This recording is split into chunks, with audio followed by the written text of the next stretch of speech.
क्या आपने कभी यह सुना है कि शनिवार के दिन भगवान शनिदेव की यह पावन व्रत कथा यदि श्रद्धा, संयम और सच्चे मन से सुन ली जाए तो जीवन के भारी से भारी कष्ट, शनि दोष, डर, गरीबी, कर्ज, बाधाएं और मानसिक पीड़ा धीरे धीरे स्वयं शांत होने लगती है। प्रिय दर्शक बंधु, आज का यह शनिवार कोई साधारण दिन नहीं है।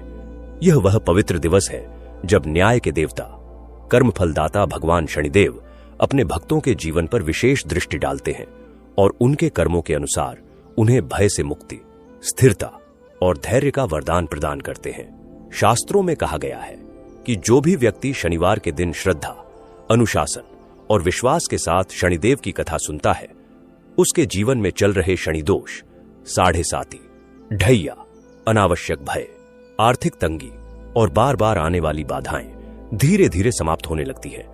जैसे अंधकारमय रात के बाद सूर्य की किरणें आशा जगाती हैं, वैसे ही शनिदेव की कथा जीवन में न्याय, संतुलन और आत्मबल का संचार कर देती है। दर्शक बंधु, एक क्षण ठहरकर अपने जीवन की ओर देखिए। कभी बिना कारण डर बना रहता है, कभी मेहनत के बाद भी सफलता हाथ नहीं लगती, कभी कर्ज और गरीबी पीछा नहीं छोड़ती, कभी अपमान, रुकावट और अस्थिरता जीवन को थका देती है, और कई बार ऐसा लगता है मानो भाग्य ही साथ नहीं दे रहा। लेकिन आज जब आप शनिवार के इस पावन दिन भगवान शनिदेव की कथा सुनने बैठे हैं, तो ऐसा प्रतीत होता है मानो न्याय और करुणा की दिव्य ऊर्जा आपके जीवन में प्रवेश कर रही हो। शनिदेव यह समझा रहे हैं कि कष्ट दंड नहीं होते, बल्कि कर्मों को शुद्ध करने का माध्यम होते हैं, और जब भक्त धैर्य रखता है, नियम का पालन करता है और सत्य के मार्ग पर चलता है, तब शनिदेव स्वयं उसके रक्षक बन जाते हैं। भगवान शनिदेव केवल दंड देने वाले देव नहीं हैं, वे अनुशासन के देवता हैं। वे वह शक्ति है जो मनुष्य को अहंकार से विनम्रता, डर से साहस और अस्थिरता से स्थायित्व की ओर ले जाती है। उनकी कृपा से दरिद्रता दूर होती है, भय समाप्त होता है और जीवन में स्थिरता आती है। यही कारण है कि आज की यह कथा केवल सुनने की कथा नहीं है, यह कर्म सुधारने और शनि बाधा से मुक्ति की साधना बन सकती है। यह कथा सिखाती है कि जब मनुष्य धैर्य, सेवा और सत्य को अपना लेता है, तो शनि की कठोर दृष्टि भी कृपा में बदल जाती है। कई बार मनुष्य मन ही मन प्रश्न करता है, मेरे कष्ट कब समाप्त होंगे, मेरी गरीबी और डर कब दूर होगा, मेरे जीवन में स्थिरता और शांति कब आएगी। दर्शक बंधु, संभव है आज का यह शनिवार ही इन सभी प्रश्नों का उत्तर बन जाए, क्योंकि जब भक्त की श्रद्धा और शनिदेव की न्यायपूर्ण कृपा एक साथ सक्रिय होती है, तब जीवन स्वयं सही दिशा में आगे बढ़ने लगता है। इसीलिए केवल सुनिए मत, हर शब्द को आत्मा से महसूस कीजिए, हर भाव को हृदय में उतारिए और संकल्प लीजिए कि आप भी अपने जीवन में सत्य, संयम, सेवा और धैर्य को अपनाएंगे। तो आइए, मन को शांत कीजिए, डर और अहंकार को त्यागे, हृदय में विश्वास और अनुशासन का दीप जलाइए और भगवान शनिदेव का स्मरण करते हुए इस पावन शनिवार व्रत कथा की यात्रा आरंभ करते हैं। लेकिन दर्शक बंधु, आगे बढ़ने से पहले एक अत्यंत आवश्यक बात, शनिवार की यह पवित्र कथा केवल सुनने के लिए नहीं होती, यह जीवन को सही मार्ग पर लाने के लिए होती है। शास्त्रों में कहा गया है कि जो शनिदेव की कथा को अधूरा छोड़ देता है, वह उसके पूर्ण फल से वंचित रह जाता है। अधूरी कथा जीवन में भी अधूरेपन को जन्म देती है। इसीलिए निवेदन है कि आज की इस कथा को अंत तक अवश्य सुने। हो सकता है कथा का कोई एक वाक्य, कोई एक भाव या कोई एक शिक्षा आपके जीवन से डर, गरीबी और शनिबाधा को सदा के लिए दूर कर दे। दर्शक बंधु, जो व्यक्ति भगवान शनिदेव की कथा को श्रद्धा से सुनता है, उसके जीवन में धैर्य, स्थिरता और न्याय आता है। जो इसे दूसरों तक पहुंचाता है, उस पर शनिदेव की कृपा सदैव बनी रहती है। और यदि आप सच्चे सनातनी हैं, तो ऐसी पावन कथाओं को फैलाना आपका धर्म भी है और पुण्य भी। इसलिए इस वीडियो को प्रेम से लाइक करें, अपने परिवार और मित्रों के साथ साझा करें और हमारे चैनल सनातन आराध्या को सब्सक्राइब करना न भूलें, ताकि हर शनिवार आपको भगवान शनिदेव की दिव्य कथाएं और जीवन को सही दिशा देने वाले संदेश मिलते रहे। तो आइए, श्रद्धा, धैर्य और विश्वास के साथ भगवान शनिदेव का स्मरण करते हुए इस पावन शनिवार व्रत कथा की शुरुआत करते हैं। बहुत प्राचीन समय की बात है, जब धरती पर धर्म और अधर्म का स्पष्ट भेद हुआ करता था। उस युग में एक विशाल और समृद्ध राज्य था जिसका नाम था शौर्यपुर। इस राज्य पर शासन करते थे महाराज धर्मकेतु। महाराज धर्मकेतु न्यायप्रिय, सत्यवादी और अत्यंत धैर्यवान राजा थे, परंतु उनकी सबसे बड़ी पहचान यह थी कि वे शनिदेव के परम भक्त थे। प्रतिदिन ब्रह्म मुहूर्त में सूर्य निकलने से पहले ही महाराज स्नान कर काले वस्त्र धारण करते, तिल के तेल का दीपक जलाते और पूरे श्रद्धा भाव से शनिदेव की पूजा करते थे। वे कहते थे, हे न्याय के देवता, मुझे वैभव नहीं, केवल धर्म पर चलने की शक्ति देना। परंतु शौर्यपुर का भाग्य कुछ विचित्र था। राज्य में लगातार कोई ना कोई घटना घटती रहती थी। कभी अचानक अकाल पड़ जाता, कभी सीमा पर विद्रोह उठ खड़ा होता, तो कभी महल में ही कोई संकट आ जाता। कभी प्रजा रोगों से पीड़ित हो जाती, तो कभी कोषागार खाली होने लगता। मंत्री और सभासद चिंतित रहते। वे महाराज से कहते, राजन, आप तो शनिदेव के इतने बड़े भक्त हैं, फिर आपके राज्य में शांति क्यों नहीं? महाराज धर्मकेतु गंभीर मुद्रा में उत्तर देते, शनिदेव कर्मों के देवता हैं, फल के नहीं। वे हमारी परीक्षा लेते हैं, हमें कमजोर बनाने के लिए नहीं, बल्कि हमारे धैर्य और विश्वास को मजबूत करने के लिए। जो भक्त संकट के समय भी विचलित नहीं होता, वही सच्चा भक्त है।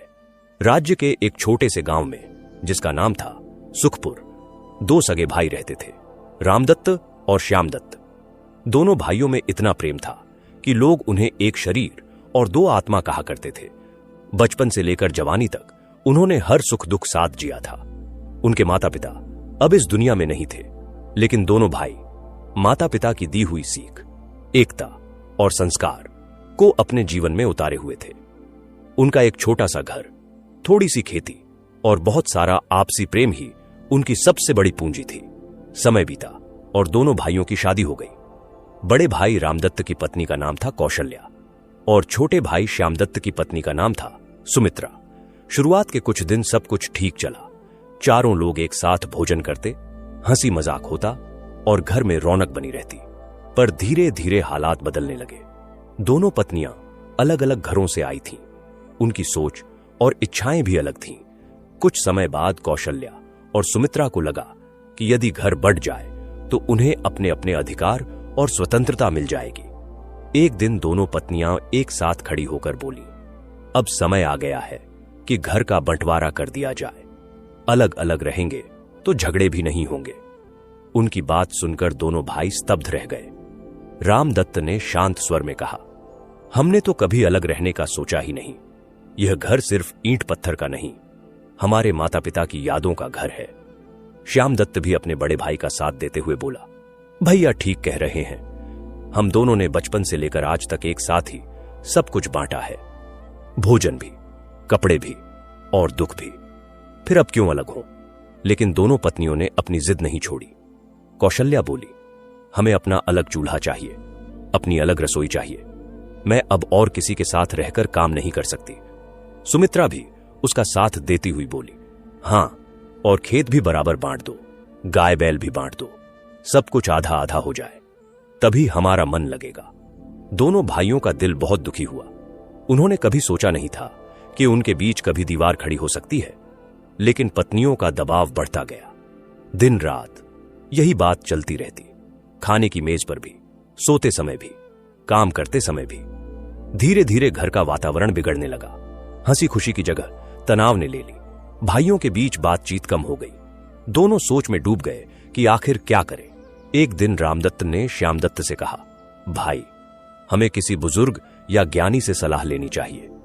हम अकेले इस समस्या का हल नहीं निकाल पा रहे। श्यामदत्त ने सहमति में सिर हिलाया और बोला, भैया, आप सही कह रहे हैं। गांव के बुजुर्ग पंडित जी के पास चलते हैं, वे जरूर कोई रास्ता बताएंगे। दोनों भाई गांव के सबसे बुजुर्ग और सम्मानित ब्राह्मण पंडित शंकरदास के पास गए। पंडित जी 80 वर्ष के थे, लेकिन उनकी बुद्धि अभी भी तेज थी। उन्होंने दोनों भाइयों की समस्या सुनी और गंभीर होकर बोले, बेटा, यह समस्या केवल तुम्हारी नहीं है। आजकल हर घर में यही हो रहा है। संयुक्त परिवार टूट रहे हैं, भाई भाई अलग हो रहे हैं। लेकिन मैं तुम्हें एक बात बताता हूं, जब परिवार टूटता है तो केवल घर नहीं टूटता, धर्म भी टूटता है। संस्कार भी टूटते हैं। रामदत्त ने पूछा, तो पंडित जी, हमें क्या करना चाहिए? पंडित शंकरदास ने कहा, तुम दोनों को महाराज धर्मकेतु के दरबार में जाना चाहिए। वे न्यायप्रिय हैं और शनिदेव के परम भक्त हैं। वे तुम्हें सही मार्गदर्शन देंगे। उनकी बात का असर पूरे राज्य में है। श्यामदत्त बोला, लेकिन पंडित जी, महाराज हमारे जैसे साधारण लोगों की बात सुनेंगे भी या नहीं? पंडित जी मुस्कुराए और बोले, महाराज, धर्मकेतु की सबसे बड़ी खूबी यही है कि वे राजा होकर भी प्रजा से राजा नहीं, पिता की तरह मिलते हैं।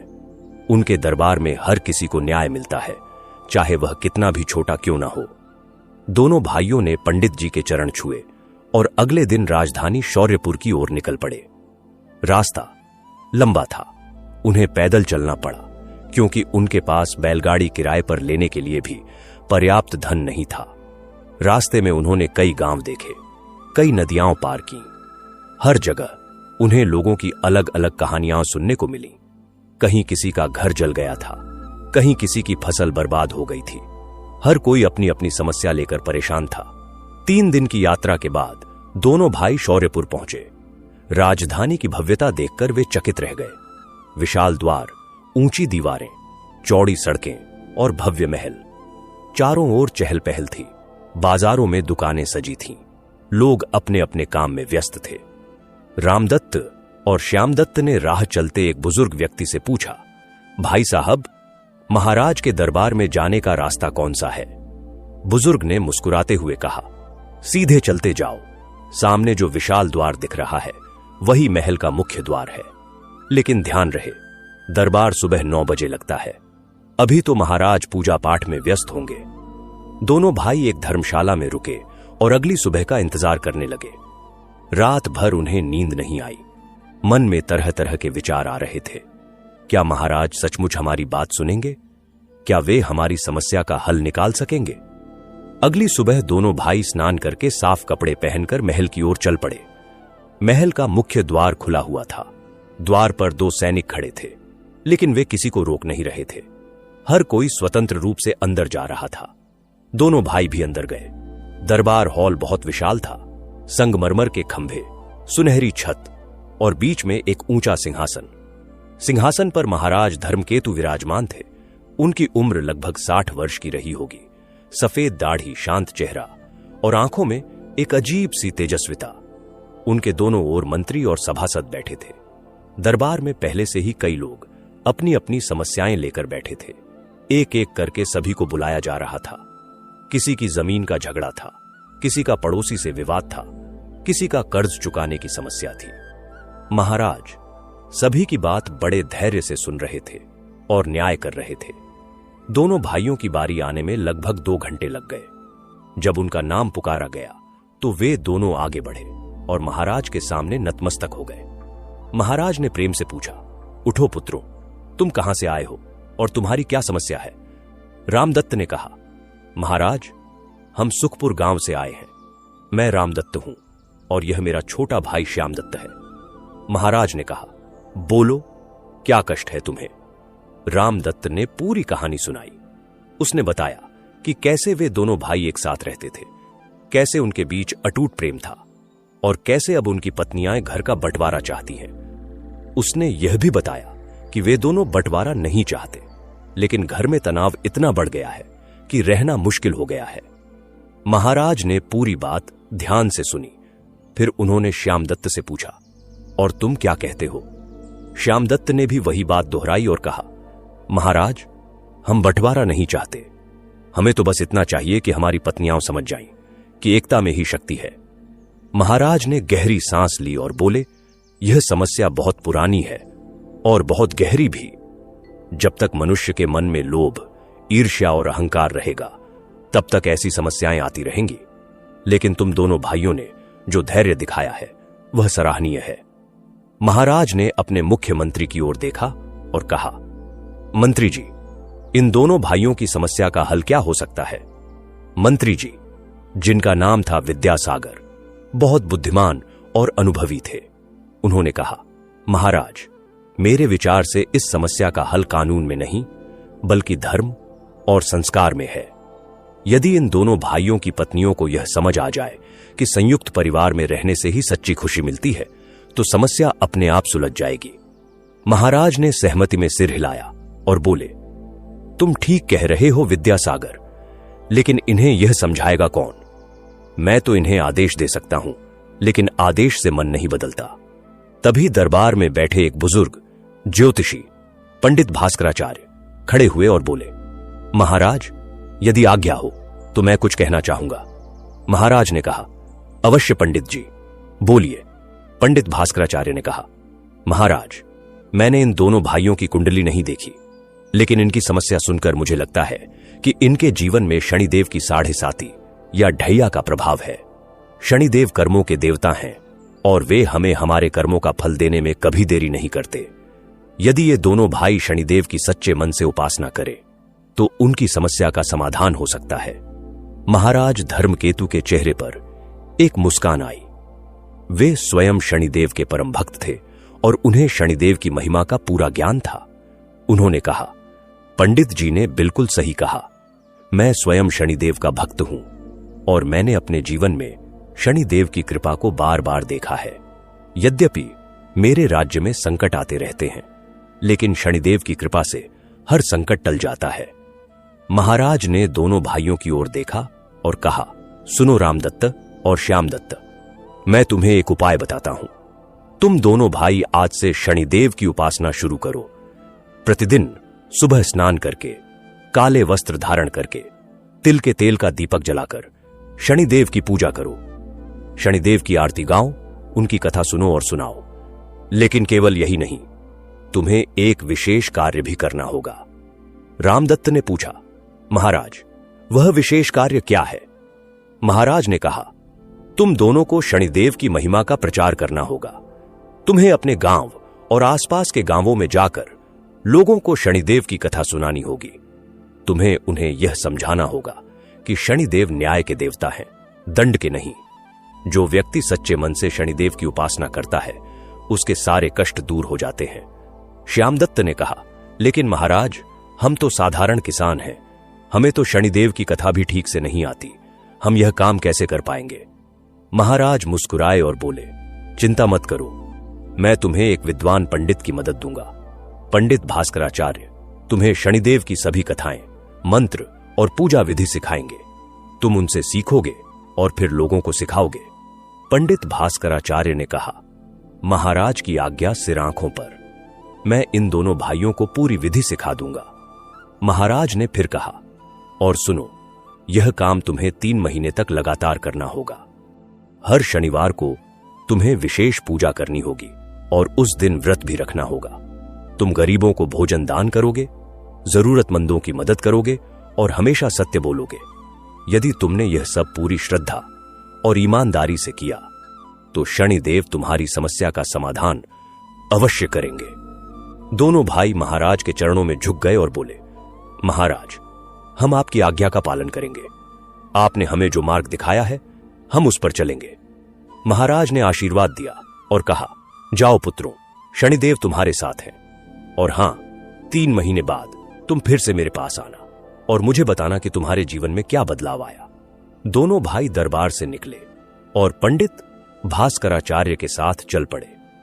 पंडित जी ने उन्हें अपने आश्रम में ठहराया। आश्रम छोटा था, लेकिन बहुत शांत और पवित्र। चारों ओर हरियाली थी। एक छोटा सा मंदिर था जिसमें शनिदेव की प्रतिमा स्थापित थी। पंडित जी ने कहा, बेटा, अब से तुम दोनों यहीं रहोगे। मैं तुम्हें रोज सुबह और शाम शनिदेव की पूजा, मंत्र, कथा और महिमा सिखाऊंगा। तुम्हें ध्यान से सीखना होगा, क्योंकि यह केवल तुम्हारी समस्या का समाधान नहीं है, बल्कि कई लोगों के जीवन में उजाला लाने का माध्यम है। रामदत्त ने पूछा, पंडित जी, शनिदेव की इतनी महिमा क्यों है और लोग उनसे इतना डरते क्यों हैं? पंडित भास्कराचार्य बोले, बेटा, यह बहुत महत्वपूर्ण प्रश्न है। लोग शनिदेव को केवल कष्ट देने वाला समझते हैं, लेकिन यह सच नहीं है। शनिदेव न्याय के देवता हैं। वे हमें हमारे कर्मों का फल देते हैं।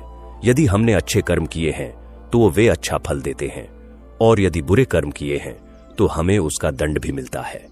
लेकिन यह दंड हमें सुधारने के लिए होता है, नष्ट करने के लिए नहीं। श्यामदत्त ने कहा, तो इसका मतलब यह है कि शनिदेव हमें डराते नहीं बल्कि सिखाते हैं। पंडित जी ने मुस्कुराते हुए कहा, बिल्कुल सही समझे।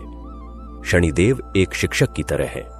जिस तरह शिक्षक गलती करने पर बच्चे को डांटता है ताकि वह सुधर जाए, उसी तरह शनिदेव भी हमें सही रास्ते पर लाने के लिए कभी कभी कठोर हो जाते हैं। अगले दिन से पंडित भास्कराचार्य ने दोनों भाइयों को शनिदेव की पूजा विधि सिखानी शुरू की।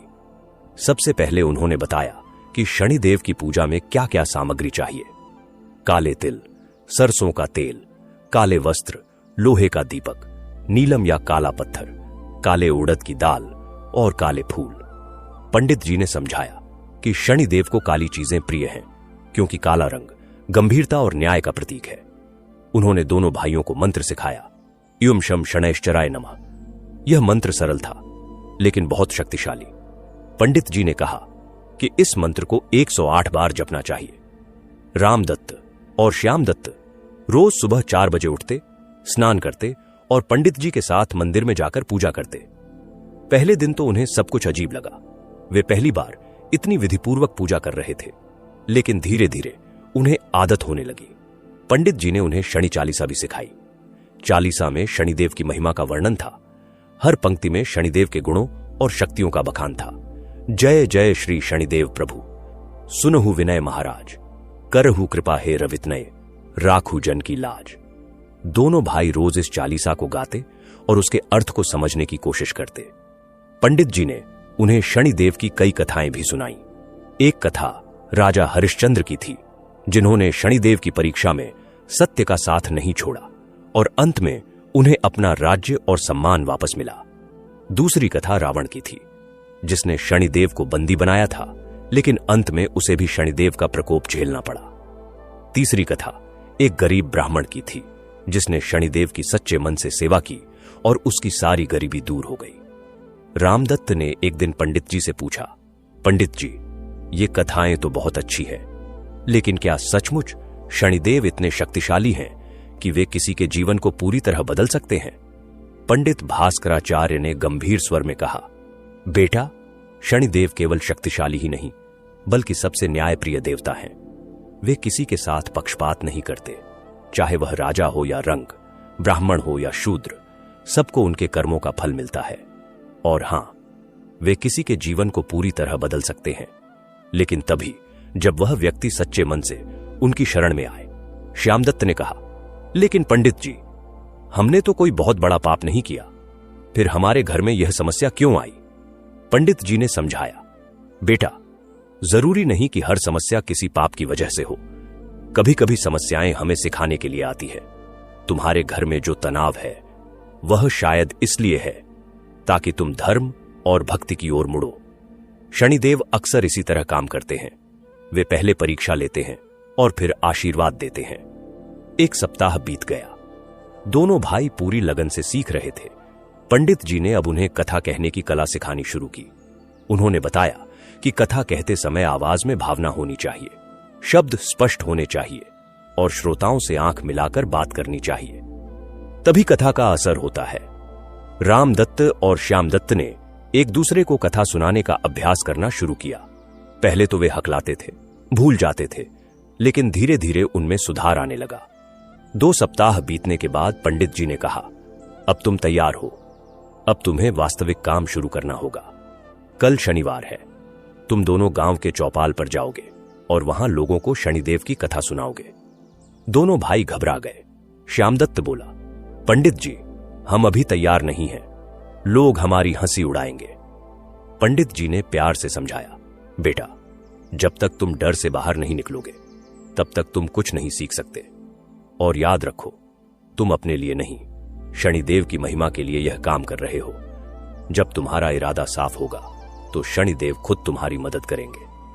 अगले दिन शनिवार की सुबह दोनों भाई व्रत रखकर तैयार हुए। उन्होंने काले कपड़े पहने, माथे पर काला तिलक लगाया और हाथ में शनिदेव की छोटी प्रतिमा और कथा की किताब लेकर गांव की चौपाल पर पहुंचे। चौपाल पर कुछ बुजुर्ग बैठे हुए थे। उन्होंने दोनों भाइयों को देखा तो हैरान हो गए। एक बुजुर्ग ने पूछा, अरे रामदत्त, यह क्या हाल बना रखा है? यह काले कपड़े क्यों पहने हो? कहीं किसी का श्राद्ध है क्या? रामदत्त ने विनम्रता से कहा, नहीं काका, हम शनिदेव की कथा सुनाने आए हैं।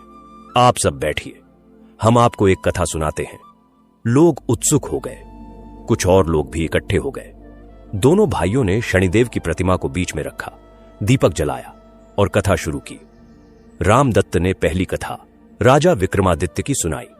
कैसे राजा विक्रमादित्य को शनिदेव की 7.5 ने सब कुछ छीन लिया, लेकिन उन्होंने धैर्य नहीं खोया। उन्होंने तेल बेचकर अपना गुजारा किया और अंत में शनिदेव ने उन्हें फिर से राजा बना दिया। कथा सुनते सुनते लोगों की आंखों में आंसू आ गए। कथा खत्म होने के बाद सबने शनिदेव की जय बोली। एक बुजुर्ग महिला ने कहा, बेटा, तुमने बहुत अच्छी कथा सुनाई। शनिदेव की कृपा से तुम्हारी सारी समस्याएं दूर हो जाएंगी। दोनों भाइयों का हौसला बढ़ा। उन्होंने सोचा कि पंडित जी सही कह रहे थे, जब इरादा साफ हो तो काम अपने आप होने लगता है। अगले दिन वे दूसरे गांव गए। वहां भी उन्होंने कथा सुनाई। धीरे धीरे उनकी कथा की चर्चा आसपास के गांवों में फैलने लगी। लोग कहने लगे कि 2 भाई हैं जो शनिदेव की बहुत अच्छी कथा सुनाते हैं। उनकी कथा सुनने से मन को बहुत शांति मिलती है। पहला महीना बीत गया। दोनों भाई अब रोज किसी न किसी गांव में जाते, कथा सुनाते, लोगों को शनिदेव की पूजा विधि बताते और गरीबों को भोजन दान करते। उन्होंने देखा कि जैसे जैसे वे शनिदेव की सेवा कर रहे थे, वैसे वैसे उनके मन में शांति बढ़ती जा रही थी। घर की समस्या अब उन्हें इतनी बड़ी नहीं लग रही थी। एक दिन जब वे एक गांव में कथा सुना रहे थे, तो वहां एक व्यापारी आया। उसका नाम था सेठ धनीराम। सेठ बहुत अमीर था, लेकिन उसके जीवन में कोई शांति नहीं थी। उसके बेटे ने उसकी बात मानना छोड़ दिया था। व्यापार में नुकसान हो रहा था और स्वास्थ्य भी खराब रहता था। सेठ ने कथा सुनी और बहुत प्रभावित हुआ।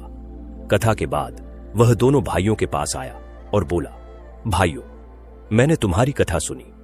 मुझे लगता है कि मेरे जीवन में भी शनिदेव का प्रकोप है।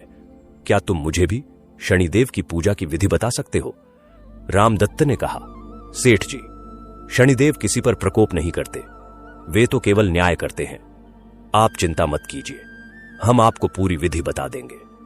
दोनों भाइयों ने सेठ को शनिदेव की पूजा विधि समझाई, मंत्र सिखाए और उन्हें नियमित रूप से शनिवार का व्रत रखने की सलाह दी। सेठ ने कहा, तुम दोनों को इस काम के लिए कुछ दक्षिणा लेनी चाहिए। मैं तुम्हें 1000 स्वर्ण मुद्राएं देना चाहता हूं। श्यामदत्त ने हाथ जोड़कर कहा, सेठ जी, हम यह काम धन के लिए नहीं कर रहे। यह तो शनिदेव की सेवा है। आप बस हमें आशीर्वाद दीजिए। सेठ ने कहा, लेकिन मैं तुम्हें कुछ तो देना चाहता हूं। बताओ, तुम्हें क्या चाहिए? रामदत्त ने कहा, यदि आप सचमुच कुछ देना चाहते हैं तो गरीबों को भोजन करा दीजिए। यही हमारी इच्छा है। सेठ ने उसी दिन गांव के सभी गरीबों को भोजन कराया। उसने दोनों भाइयों को प्रणाम किया और कहा, आज मुझे असली धर्म का पाठ मिला। धन से बड़ा धर्म है और धर्म से बड़ी शनिदेव की भक्ति। दूसरा महीना भी बीत गया। अब दोनों भाई छोटे छोटे कस्बों में भी जाने लगे। हर जगह उनका स्वागत होता। लोग उनकी कथा सुनने के लिए उत्सुक रहते। एक बार जब वे एक कस्बे में कथा सुना रहे थे, तो वहां एक महिला आई। उसका नाम था सुलोचना। सुलोचना की शादी को 10 साल हो गए थे, लेकिन उसे संतान नहीं हुई थी। वह बहुत दुखी रहती थी। उसने कथा सुनी और रोने लगी। कथा के बाद वह दोनों भाइयों के पास आई और बोली, भाइयों, मैं बहुत दुखी हूं। मेरे घर में कोई संतान नहीं है। सास ससुर ताने देते हैं, पति भी नाराज रहते हैं। क्या शनिदेव मेरी मदद कर सकते हैं? श्यामदत्त ने सुलोचना का हाथ अपनी बहन की तरह थामा और कहा, बहन, शनिदेव सबकी सुनते हैं। तुम सच्चे मन से उनकी शरण में जाओ, व्रत रखो, गरीबों की मदद करो और धैर्य रखो। शनिदेव तुम्हारी मनोकामना जरूर पूरी करेंगे। सुलोचना ने उस दिन से शनिदेव की पूजा शुरू कर दी। वह हर शनिवार व्रत रखती, गरीब बच्चों को भोजन कराती और मंदिर में दीपक जलाती। तीसरा महीना शुरू हो गया। अब दोनों भाइयों की ख्याति दूर दूर तक फैल चुकी थी। लोग उन्हें शनिदेव का दूत मानने लगे। एक दिन उन्हें एक बड़े शहर से निमंत्रण मिला। वहां के मुख्य मंदिर में शनि जयंती का आयोजन था और दोनों भाइयों को कथा सुनाने के लिए बुलाया गया था। दोनों भाई उस शहर पहुंचे। मंदिर बहुत विशाल था। हजारों लोग इकट्ठे थे। दोनों भाई पहली बार इतनी बड़ी भीड़ के सामने कथा सुनाने वाले थे। उनका दिल जोर जोर से धड़कने लगा। रामदत्त ने श्यामदत्त को देखा और कहा, भाई डरो मत, शनिदेव हमारे साथ हैं। दोनों ने मंच पर जाकर शनिदेव को प्रणाम किया और कथा शुरू की। इस बार उन्होंने राजा हरिश्चंद्र की कथा सुनाई। राजा हरिश्चंद्र की सत्यनिष्ठा, उनके द्वारा सहे गए कष्ट और अंत में शनिदेव की कृपा से उनका राज्य वापस मिलना। कथा इतनी भावपूर्ण थी कि पूरा मंदिर मंत्रमुग्ध हो गया। कई लोगों की आंखों में आंसू थे। कथा खत्म होने के बाद पूरे मंदिर में शनिदेव की जय के नारे गूंजने लगे। मंदिर के मुख्य पुजारी ने दोनों भाइयों को आशीर्वाद दिया और कहा, तुम दोनों ने शनिदेव की सच्ची सेवा की है, तुम्हारी सारी मनोकामनाएं पूरी होंगी। 3 महीने पूरे हो गए। अब दोनों भाइयों को फिर से महाराज धर्मकेतु के पास जाना था। वे पंडित भास्कराचार्य के पास गए और उनसे आज्ञा ली। पंडित जी ने उन्हें गले लगाया और कहा, बेटा तुमने बहुत अच्छा काम किया, मुझे गर्व है तुम पर। अब जाओ और महाराज को बताओ कि तुमने क्या सीखा। दोनों भाई फिर से शौर्यपुर की ओर चल पड़े। इस बार उनके मन में कोई भय नहीं था, कोई चिंता नहीं थी। उन्हें विश्वास था कि शनिदेव उनके साथ हैं। रास्ते में उन्हें कई लोग मिले जिन्होंने उनकी कथा सुनी थी। सब उन्हें प्रणाम करते और आशीर्वाद देते। शौर्यपुर पहुंचकर वे सीधे महल गए। दरबार में महाराज धर्मकेतु बैठे थे। दोनों भाइयों को देखकर महाराज की आंखों में चमक आ गई। उन्होंने कहा, आओ पुत्रों, बताओ तुम्हारे 3 महीने कैसे बीते। रामदत्त ने पूरी कहानी सुनाई। उसने बताया कि कैसे उन्होंने पंडित भास्कराचार्य से सीखा, कैसे उन्होंने गांव-गांव जाकर कथा सुनाई, कैसे लोगों की मदद की और कैसे उनके मन में शांति आई। श्यामदत्त ने कहा, महाराज, हमने जो 3 महीने बिताए वह हमारे जीवन के सबसे अच्छे दिन थे। हमें अब समझ आया कि असली खुशी धन में नहीं, धर्म में है। महाराज धर्मकेतु मुस्कुराए और बोले, यही तो मैं तुम्हें सिखाना चाहता था। जब तुम शनिदेव की सेवा में लगे थे तब तुम्हें अपनी समस्या याद भी रही। दोनों भाइयों ने एक दूसरे की ओर देखा। उन्हें एहसास हुआ कि पिछले 3 महीनों में उन्होंने एक बार भी घर के बंटवारे के बारे में नहीं सोचा था। महाराज ने कहा, और अब मैं तुम्हें एक खुशखबरी देता हूं। तुम्हारे गांव से एक संदेश आया है। तुम्हारी पत्नियां कौशल्या और सुमित्रा ने अपनी गलती मान ली है। वे अब बंटवारा नहीं चाहती। उन्होंने गांव के लोगों से कहा है कि वे अपने पतियों से माफी मांगना चाहती हैं। यह सुनकर दोनों भाइयों की आंखों में खुशी के आंसू आ गए। रामदत्त ने कहा, महाराज, यह कैसे संभव हुआ? महाराज ने समझाया, जब तुम लोग शनिदेव की सेवा में लगे थे तब तुम्हारे गांव में भी तुम्हारी कथाओं की चर्चा होने लगी। लोग तुम्हारे बारे में बातें करने लगे कि कैसे 2 भाई घर की समस्या छोड़कर शनिदेव की सेवा में लग गए। तुम्हारी पत्नियों ने भी यह सब सुना और उन्हें अपनी गलती का एहसास हुआ। उन्होंने सोचा कि जब उनके पति इतना त्याग कर सकते हैं तो वे क्यों छोटी छोटी बातों पर झगड़ा करें। महाराज ने आगे कहा, और यह भी सुनो, तुम्हारे गांव के पंडित जी ने बताया कि कौशल्या और सुमित्रा अब रोज साथ मिलकर शनिदेव की पूजा करती हैं। वे व्रत रखती हैं और गरीब महिलाओं को भोजन कराती है। उन्होंने तुम्हारे लौटने का बेसब्री से इंतजार कर रही है। श्यामदत्त ने हाथ जोड़कर कहा, महाराज, यह सब शनिदेव की कृपा है। आपने हमें जो मार्ग दिखाया उसने हमारा जीवन बदल दिया। महाराज धर्मकेतु ने कहा, नहीं पुत्र, यह केवल शनिदेव की कृपा नहीं, तुम्हारी श्रद्धा और मेहनत का भी फल है। शनिदेव तो केवल मार्ग दिखाते हैं, चलना तो हमें ही पड़ता है। तुमने पूरी ईमानदारी और लगन से शनिदेव की सेवा की, इसलिए तुम्हें इतना अच्छा फल मिला। महाराज ने फिर कहा, लेकिन तुम्हारा काम अभी खत्म नहीं हुआ। तुम्हें अब भी शनिदेव की सेवा जारी रखनी होगी। तुम अपने गांव जाओ, अपने परिवार के साथ रहो, लेकिन हर शनिवार को कथा सुनाना मत भूलना और हर महीने एक बार किसी गरीब की मदद जरूर करना। दोनों भाई महाराज के चरणों में झुके और बोले, महाराज, हम जीवन भर शनिदेव की सेवा करते रहेंगे, यह हमारा वचन है। महाराज ने उन्हें आशीर्वाद दिया और कुछ उपहार भी दिए। दोनों भाई खुशी खुशी अपने गांव की ओर चल पड़े। जब वे अपने गांव के पास पहुंचे तो देखा कि गांव के लोग उनका स्वागत करने के लिए इकट्ठे हैं। सबके हाथ में फूल थे, कोई ढोल बजा रहा था, कोई शंख। गांव के बुजुर्गों ने उनका तिलक लगाकर स्वागत किया। घर पहुंचकर दोनों भाइयों ने देखा कि कौशल्या और सुमित्रा दरवाजे पर खड़ी हैं। दोनों के हाथ में आरती की थाली है, उनकी आंखों में आंसू हैं। कौशल्या ने रामदत्त के पैर छुए और बोली, मुझे माफ कर दो, मैंने बहुत बड़ी गलती की थी। मुझे नहीं पता था कि मेरी छोटी सी इच्छा इतनी बड़ी समस्या बन जाएगी। सुमित्रा ने भी श्यामदत्त के पैर छुए और कहा, मैं भी माफी मांगती हूं। मुझे अब समझ आया कि संयुक्त परिवार में ही असली खुशी है। रामदत्त ने कौशल्या को उठाया और कहा, यह सब शनिदेव की कृपा है, हमें किसी से माफी मांगने की जरूरत नहीं। हम सब एक परिवार हैं और हमेशा एक साथ रहेंगे। उस दिन से उस घर में फिर से खुशियां लौट आईं। दोनों भाई अपने खेतों में काम करते, दोनों पत्नियां मिलकर घर का काम करती और हर शनिवार को पूरा परिवार मिलकर शनिदेव की पूजा करता। रामदत्त और श्यामदत्त ने अपना वचन निभाया। वे हर शनिवार गांव की चौपाल पर शनिदेव की कथा सुनाते।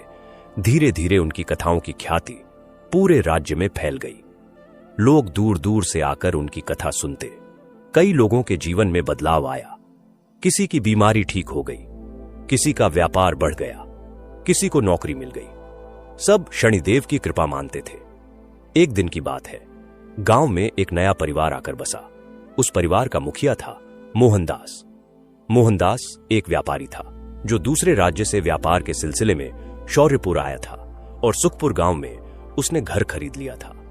मोहनदास बहुत धनी था, लेकिन उसका स्वभाव बहुत घमंडी था। वह किसी को कुछ नहीं समझता था। उसे अपने धन पर बहुत अभिमान था। मोहनदास की पत्नी का नाम था रुक्मिणी। रुक्मिणी सीधी सादी महिला थी, लेकिन वह भी अपने पति के घमंड में शामिल हो गई थी। उनके 2 बच्चे थे, एक बेटा रोहित और एक बेटी रश्मि। मोहनदास ने गांव में आते ही अपनी धन दौलत का प्रदर्शन शुरू कर दिया। उसने सबसे बड़ा मकान बनवाया, सबसे अच्छे कपड़े पहने और गांव के लोगों को नीची नजर से देखने लगा। एक शनिवार की बात है, जब रामदत्त और श्यामदत्त चौपाल पर कथा सुना रहे थे। मोहनदास भी वहां से गुजरा। उसने देखा कि बहुत सारे लोग बैठे हैं और 2 साधारण से दिखने वाले लोग कुछ कह रहे हैं। मोहनदास ने अपने नौकर से पूछा, यह क्या हो रहा है? नौकर ने बताया, सेठ जी, यह रामदत्त और श्यामदत्त भाई हैं। ये हर शनिवार को शनिदेव की कथा सुनाते हैं। बहुत अच्छी कथा होती है। मोहनदास ने हंसते हुए कहा, शनिदेव की कथा? यह सब ढकोसला है। मैं इन सब चीजों में विश्वास नहीं करता। मेरी मेहनत और मेरी बुद्धि ने मुझे यहां तक पहुंचाया है, किसी देवी देवता ने नहीं। नौकर ने कहा, सेठ जी, लेकिन शनिदेव बहुत शक्तिशाली हैं, उनका अपमान नहीं करना चाहिए। मोहनदास ने गुस्से में कहा, चुप रहो, मुझे कोई नहीं सिखाएगा कि मुझे क्या करना चाहिए। यह सब पाखंड है। लोग बेकार बैठे रहते हैं और ऐसी कथाएं सुनते हैं। मोहनदास आगे बढ़ गया, लेकिन गांव के लोगों ने उसकी बात सुन ली। सबको बहुत बुरा लगा, लेकिन किसी ने कुछ नहीं कहा। रामदत्त और श्यामदत्त ने भी सुना, लेकिन उन्होंने शांत रहना ही उचित समझा। कथा समाप्त होने के बाद लोग अपने अपने घर चले गए।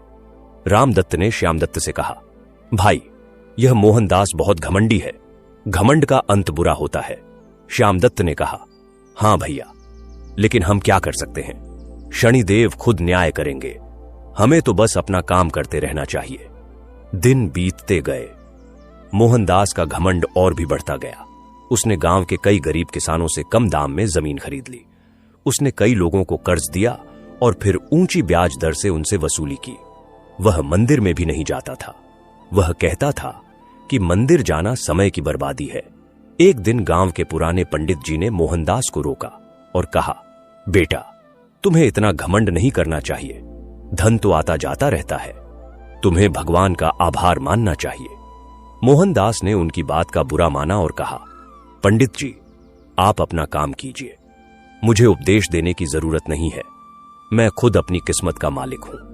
पंडित जी ने दुखी मन से कहा, जैसी तुम्हारी इच्छा बेटा, लेकिन याद रखना, शनिदेव सबको उनके कर्मों का फल देते हैं। समय बीतता गया। मोहनदास का व्यापार खूब फल फूल रहा था। उसके पास सोने चांदी की कोई कमी नहीं थी, लेकिन उसके घर में शांति नहीं थी। उसका बेटा रोहित बहुत बिगड़ गया था। वह पढ़ाई में ध्यान नहीं देता था और गलत संगत में पड़ गया था। बेटी रश्मि भी अहंकारी हो गई थी। वह गांव की लड़कियों से बात नहीं करती थी। पत्नी रुक्मिणी को भी अपने पति के व्यवहार से कष्ट होता था, लेकिन वह कुछ कह नहीं पाती थी। एक दिन रुक्मिणी ने मोहनदास से कहा, सुनिए, मैंने सुना है कि शनिदेव की कथा बहुत अच्छी होती है, क्या हम एक बार सुन सकते हैं? मोहनदास ने गुस्से में कहा, तुम भी उन अनपढ़ गंवारों की तरह बात करने लगी हो। मैं ऐसी बकवास कथाओं में विश्वास नहीं करता। रुक्मिणी चुप हो गई, लेकिन उसके मन में शनिदेव के प्रति श्रद्धा थी।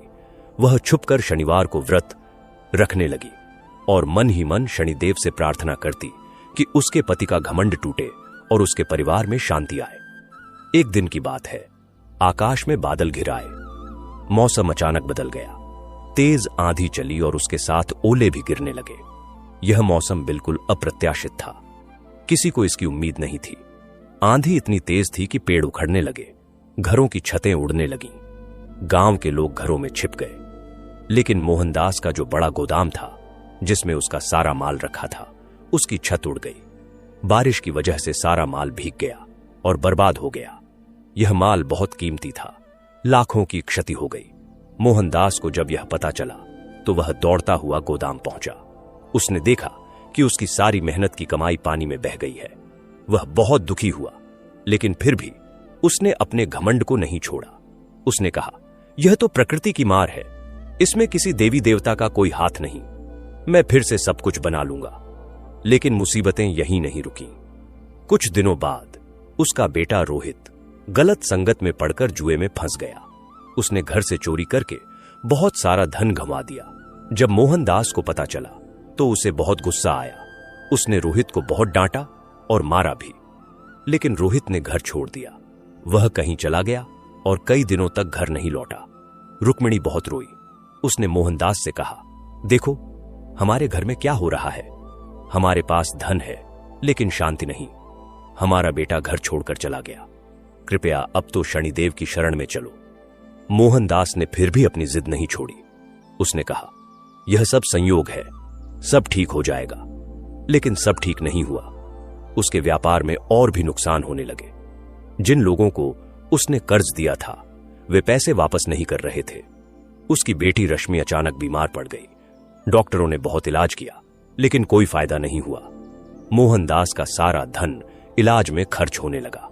धीरे धीरे उसकी सारी संपत्ति बिकने लगी। वह दिन जो कभी करोड़ों का मालिक था, अब कर्ज में डूब गया। उसका बड़ा घर भी बिक गया। उसे एक छोटे से मकान में रहना पड़ा। गांव के लोग उसकी हालत देखकर दुखी होते, लेकिन कोई मदद नहीं कर पाता, क्योंकि उसने जब अच्छे दिन थे तब सबके साथ बुरा व्यवहार किया था। एक दिन रुक्मिणी ने हिम्मत करके कहा, अब तो मान लो, यह सब हमारे घमंड का फल है। चलो शनिदेव की शरण में चलते हैं। रामदत्त और श्यामदत्त भाइयों से मिलते हैं, वे हमारी मदद करेंगे। मोहनदास अब टूट चुका था। उसका सारा घमंड धूल में मिल गया था। उसकी आंखों में आंसू आ गए। उसने कहा, तुम सही कहती हो, मैंने बहुत बड़ी गलती की। मुझे अपने घमंड की सजा मिल रही है। चलो, शायद शनिदेव ही हमें इस संकट से निकाल सके। अगले दिन शनिवार था। मोहनदास और रुक्मिणी सुबह जल्दी उठे। उन्होंने स्नान किया और साधारण कपड़े पहनकर चौपाल की ओर चल पड़े। जब वे चौपाल पहुंचे तो रामदत्त और श्यामदत्त पहले से ही तैयारी कर रहे थे। मोहनदास ने दोनों भाइयों के पैर छुए और रोते हुए कहा, मुझे माफ कर दो। मैंने आप लोगों का और शनिदेव का अपमान किया था। मैं बहुत बड़ा मूर्ख था। कृपया मेरी मदद करो। रामदत्त ने मोहनदास को उठाया और कहा, भाई, हमें किसी से बैर नहीं है।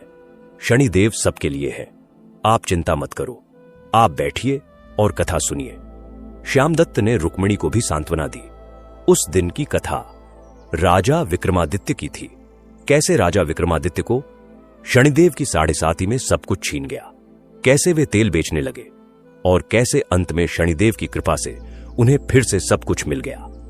कथा सुनते सुनते मोहनदास को अपनी गलती का और गहरा एहसास हुआ। कथा समाप्त होने के बाद रामदत्त ने कहा, मोहनदास भाई, आपको अब से नियमित रूप से शनिदेव की पूजा करनी होगी। हर शनिवार व्रत रखना होगा, गरीबों की मदद करनी होगी और सबसे बड़ी बात, अपने मन से घमंड निकालना होगा। मोहनदास ने हाथ जोड़कर कहा, मैं वचन देता हूं कि अब से मैं विनम्रता से जीऊंगा। मैं शनिदेव की सच्चे मन से उपासना करूंगा। उस दिन से मोहनदास बदल गया। उसने अपनी छोटी सी झोपड़ी में एक कोना शनिदेव की पूजा के लिए निश्चित किया। हर सुबह वह स्नान करके पूजा करता, हर शनिवार को व्रत रखता और चौपाल पर कथा सुनने जाता। धीरे धीरे उसकी हालत सुधरने लगी। एक दिन एक व्यापारी ने उसे छोटा सा काम दिया। मोहनदास ने पूरी ईमानदारी से काम किया। व्यापारी उसकी मेहनत से खुश हुआ और उसे और काम दिया। धीरे धीरे मोहनदास की आय बढ़ने लगी, लेकिन अब वह अलग था। अब उसमें घमंड नहीं था। वह सबसे विनम्रता से बात करता, गरीबों की मदद करता। एक दिन रामदत्त और श्यामदत्त उसके घर आए। उन्होंने देखा कि मोहनदास के घर में शांति है, रुक्मिणी खुश है, बेटी रश्मि भी ठीक हो गई है। रामदत्त ने कहा, मोहनदास भाई, यह सब शनिदेव की कृपा है, लेकिन याद रखना, यह कृपा तभी तक बनी रहेगी जब तक तुम विनम्र रहोगे। मोहनदास ने आंखों में आंसू भरकर कहा, भाई साहब, मैं अपनी गलती कभी नहीं भूलूंगा। शनिदेव ने मुझे एक नया जीवन दिया है। अब मैं हमेशा उनका आभारी रहूंगा। कुछ महीनों बाद एक चमत्कार हुआ। मोहनदास का बेटा रोहित घर लौट आया। वह बहुत बदल गया था। उसने अपनी गलतियां मानी और माता पिता से माफी मांगी। उसने कहा कि उसे एक सपने में शनिदेव ने दर्शन दिए और कहा कि वह घर लौट जाए। मोहनदास और रुक्मिणी की खुशी का ठिकाना नहीं रहा। पूरा परिवार फिर से एक साथ हो गया। मोहनदास ने उसी दिन गांव में एक बड़ा भंडारा रखा। उसने सभी गरीबों को भोजन कराया और शनिदेव का धन्यवाद किया। इस घटना के बाद गांव में मोहनदास की इज्जत और भी बढ़ गई। लोग उसे एक उदाहरण के तौर पर देखने लगे कि कैसे शनिदेव घमंडी को भी विनम्र बना सकते हैं और फिर उसे सब कुछ लौटा सकते हैं। समय बीतता गया। रामदत्त और श्यामदत्त की कथाएं अब पूरे राज्य में प्रसिद्ध हो चुकी थीं।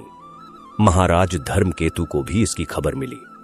उन्हें बहुत खुशी हुई कि उनकी सलाह ने न केवल दोनों भाइयों का जीवन बदला, बल्कि पूरे राज्य में शनिदेव की भक्ति फैली। एक दिन महाराज ने दोनों भाइयों को फिर से दरबार में बुलाया। जब वे पहुंचे तो महाराज ने उनका भव्य स्वागत किया। महाराज ने कहा, रामदत्त और श्यामदत्त, तुम दोनों ने अद्भुत काम किया है। तुमने न केवल अपने परिवार को बचाया, बल्कि कई लोगों के जीवन में उजाला लाया। मैं तुम्हें एक जिम्मेदारी देना चाहता हूं। रामदत्त ने विनम्रता से पूछा, महाराज, आप जो आज्ञा दें। महाराज ने कहा, मैं चाहता हूं कि तुम राज्य के हर कोने में जाओ और शनिदेव की कथा सुनाओ। मैं तुम्हें राजकीय प्रचारक नियुक्त करता हूं। तुम्हें राज्य की ओर से सारी सुविधाएं दी जाएंगी, लेकिन याद रखना, यह काम धन के लिए नहीं, धर्म के लिए है। श्यामदत्त ने कहा, महाराज, हम सम्मानित महसूस कर रहे हैं।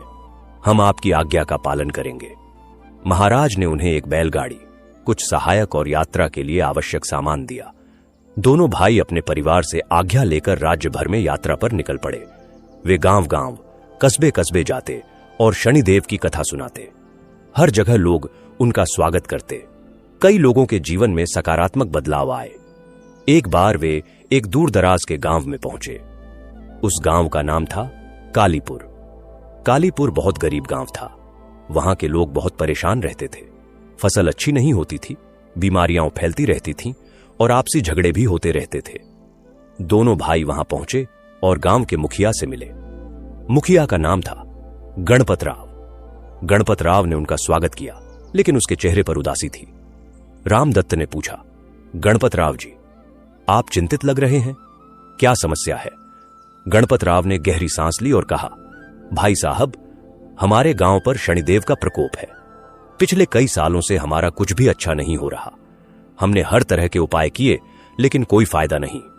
श्यामदत्त ने कहा, गणपत राव जी, शनिदेव प्रकोप नहीं करते, वे तो न्याय करते हैं। शायद आपके गांव में कोई अन्याय हो रहा हो या फिर लोगों में धर्म की कमी हो। गणपत राव ने सोचा और फिर बोला, हां, आप सही कह रहे हैं। हमारे गांव में कई लोग हैं जो गरीबों का शोषण करते हैं।